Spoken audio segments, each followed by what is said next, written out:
অন্তর্বর্তীকালীন সরকারের প্রধান উপদেষ্টা ডক্টর মুহাম্মদ ইউনূস বলেছেন, দেশের সম্মান ও গৌরব অটুট রাখতে জনগণের পাশে থেকে কাজ করে যাচ্ছে সেনাবাহিনী।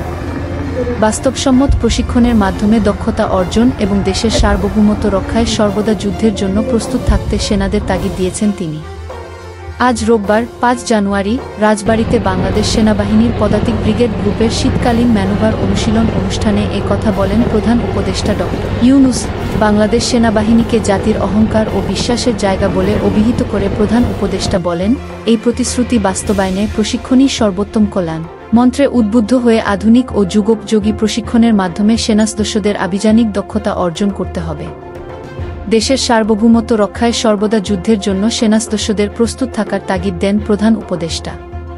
তাই আভিযানিক দক্ষতা, সাহসিকতা ও পেশাদারিত্ব অর্জনে প্রশিক্ষণ হতে হবে বাস্তবসম্মত।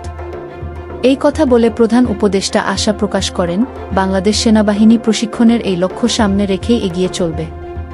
প্রধান উপদেষ্টা অনুশীলনে অংশ নেওয়া সেনাসদস্যদের দক্ষতা ও উঁচুমানের প্রশিক্ষণের প্রশংসা করেন। এ সময় উপস্থিত ছিলেন অন্যান্য উপদেষ্টা, সশস্ত্র বাহিনীর ঊর্ধ্বতন কর্মকর্তা এবং গণমাধ্যম ব্যক্তিরা।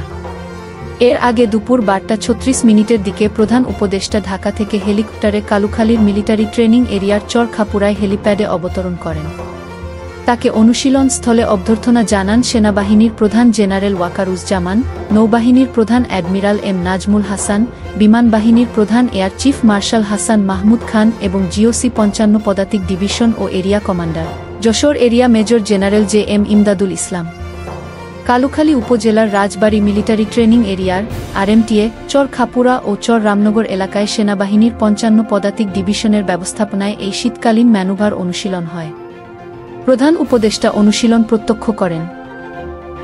বাংলাদেশ সেনাবাহিনীর বিভিন্ন ধরনের অত্যাধুনিক ট্যাঙ্ক, এপিসি, গোলন্দাজ বাহিনীর কামান, পদাতিক, ইঞ্জিনিয়ার্স ও কমান্ডো সহ সব আর্মস ও সার্ভিসেস এবং বাংলাদেশ বিমান বাহিনীর যুদ্ধবিমান, আর্মি অ্যাভিয়েশনের বিমান, হেলিকপ্টার এবং প্যারা কমান্ডো অংশ নেয় অনুশীলনে।